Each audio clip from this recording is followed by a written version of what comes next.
allow me to share a word with you out of God's Word. Now, you know, brethren, it kind of reminds me of, when you get up at this hour, it kind of reminds me of a gentleman who came to service. He wasn't used to church, and he really wasn't used to a Pentecostal service, Dr. Chitwood. He really wasn't used to a Pentecostal service and how it can go on and sometimes on, and if it's a good one, and on. And the service was going on, and the preacher finally got to the podium to preach. When he approached the podium, he inadvertently began to flip through his Bible.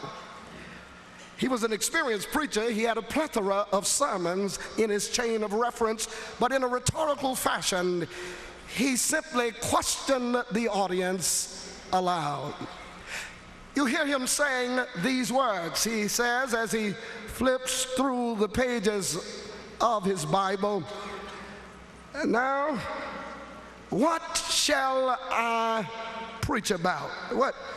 What shall I preach? That's a rhetorical question. What shall I preach about here tonight?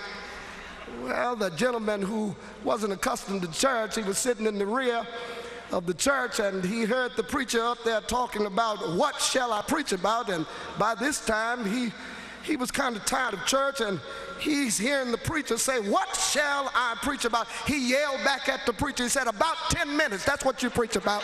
Preach about 10 minutes. That's what you preach about.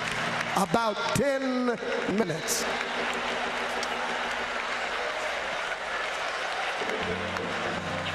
Well, I don't know if that brother's here tonight, but I don't plan to be long.